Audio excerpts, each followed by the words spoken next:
ہم کیونکہ بھارت مادے میں رہتے ہیں، دنیا میں رہتے ہیں، تو مادے کی بہت ساری خصوصیات ہیں۔ مادہ انسان کو کھینچ کے رکھتا ہے، پکڑ کے رکھتا ہے، اور روح جو اس بدن کے اندر قید ہوتی ہے موقتاً، ٹیمپریری، وہ پرواز چاہتی ہے، لیکن مادہ اسے زمین میں کھینچتا ہے۔ پروردگار نے اس لیے اپنے ہادیوں کو بھیجا، کیونکہ انسان خود روح کو پرواز نہیں دے سکتا، اسے ایک ایسے ہادی کی ضرورت ہے، ایک ایسے رابطے کی ضرورت ہے جو روح کو واپس اس مقام پہ بھیج سکے کہ جہاں سے وہ آئی تھی۔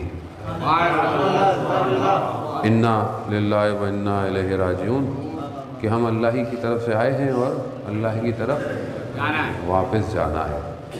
اب یہ جو انسان ہے، کامیابی یہ ہے کہ جب ایک وقت ختم ہو جائے گا تب تو جانا ہی ہے، لیکن بہتر یہ ہے کہ ہم اسی دنیا میں چلے جائیں واپس،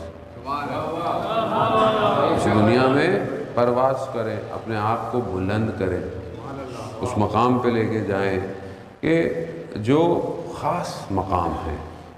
ظاہر ہے یہ مقام ہر کوئی نہیں حاصل کر پاتا، لیکن دروازہ کھلا ہوا ہے، دروازہ کھلا ہوا ہے۔ اگر آپ چاہیں تو یہ مقام حاصل کر سکتے ہیں اپنی زندگی میں، لیکن ظاہر ہے اس کے لیے آپ کو مادے کی خصوصیات پتہ ہوں کہ میں کس طرح اس مادے سے نجات حاصل کروں۔ وہ مادہ ظاہر ہے اس دنیا کی چیزیں، دنیا کے معاملات، یہی مادہ ہے، اور مادے کی خاصیت یہی ہے کہ اس عالم میں، مادے میں، یعنی دنیا کیونکہ اسی عالم مادہ ہے، اس میں مشکلات اور امتحانات ہیں۔ اب اگر کوئی یہ سمجھے کہ میرے امتحان نہ ہوں اور میں امتحان نہ ہوں تو پھر مادے کو سمجھ نہیں پائے۔ مشکل اور بلا، مصیبتیں اس دنیا کے ساتھ جڑی ہوئی ہیں۔ جیسے آپ پانی سے اس کا گیلا پن جدا نہیں کر سکتے، نہیں کر سکتے آپ، تو پانی نہیں ہے، پھر وہ کچھ اور ہے وہ۔ یا آپ نمک سے اس کی ترشی ختم نہیں کر سکتے، وہ پھر نمک نہیں ہے پھر۔ تو پھر آپ یہ کیسے سوچتے ہیں کہ مولانا دنیا سے آسان ہو جائے؟ دنیا کیسے دنیا آسان ہو جائے؟ وہ دنیا نہیں ہے پھر جو آسان ہو جائے۔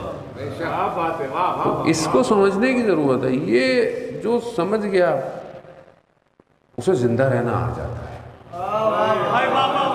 اسے زندہ رہنا، یعنی وہ جب سمجھ جائے کہ یہ راستے میں بریکر کتنے ہیں، جمپ کتنے ہیں، سگنل کتنے ہیں، کیمرے کتنے ہیں، تو اپنی رفتار کو ویسے ہی کرتا ہے۔ پھر آنکھیں بند کر کے تیزی سے نہیں گزرتا کہ کوئی جمپ آئے تو گاڑی کو ایک دھچکا لگے اور پھر وہ روڈ کو بولے کہ یہ کیا روڈ بنایا ہے۔ روڈ والا بولے گا بھائی روڈ تو ہم نے پہلے بنایا تھا، آپ کو تو راستہ دکھایا تھا، اب آپ سیکھیں اس پہ چلنا۔ زندگی یہی ہے بس۔ انبیاء آ کر بتا گئے کہاں جمپ ہے، کہاں سگنل لگا ہوا ہے، جب نکلو گے غلطی کرو گے تو جرمانہ بھی دینا پڑے گا، دینا پڑے گا۔ زندگی یہی ہے۔ میرے خیال میں ہائی وے پہ اگر کوئی گاڑی چلاتا ہو، جاتا ہو نا، تو اسے زندگی سمجھ میں آ جاتی ہے۔ ہائی وے اگر سیدھا سیدھا ہو تو نیند آ جاتی ہے، اور جب نیند آتی ہے تو حادثہ ہو جاتا ہے۔ اسی لیے ہائی وے کو یوں مناتے ہیں کرو میں، کیوں؟ چلانے والا جاگتا رہے۔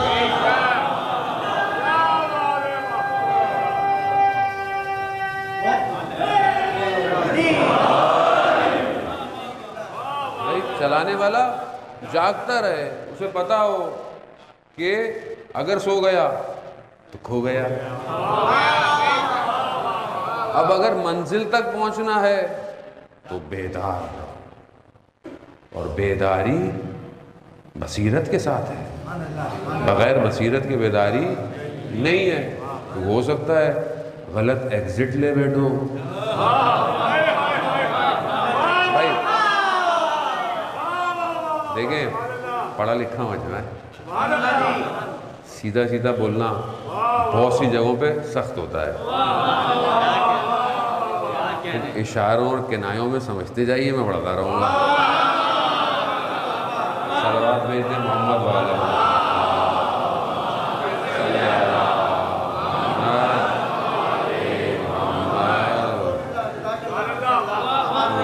اگر بصیرت نہ ہوئی، اگر منزل سے آشنا نہ ہوئے، ہدف کا پتہ نہ ہوا تو غلط ایگزٹ لے لو گے، اور اگر غلط ایگزٹ لے لیا تو یاد رکھنا بڑے بڑے ہائی وے پہ کئی کلومیٹر بعد یو ٹرن آتا ہے،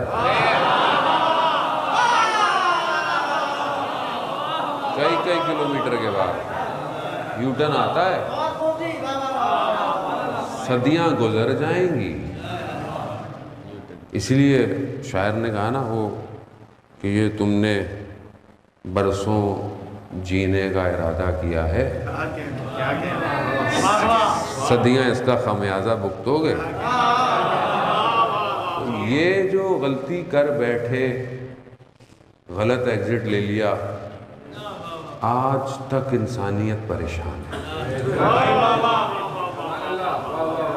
غلط ایگزٹ لے لیا نا، ایک ایگزٹ غلط ہو گیا، بس ایک غلط ہوتا ہے یہاں پہ، تو یہی ایک غلطی ہوئی عزیزان محترم۔ جب بھی کیوں، اصل وجہ کیا ہے؟ کوئی رشتہ داری نہیں ہے، کوئی آپ کا اپنا معاملہ نہیں ہے، معاملہ خدا کا اور اس کے ہادی کا ہے۔ اگر اس کے ہادی کو چھوڑ دیا، چاہے تم پوری دنیا کی اتباع کرتے رہو، راستہ نہیں مل پائے گا۔ راستہ صرف یہی ہے۔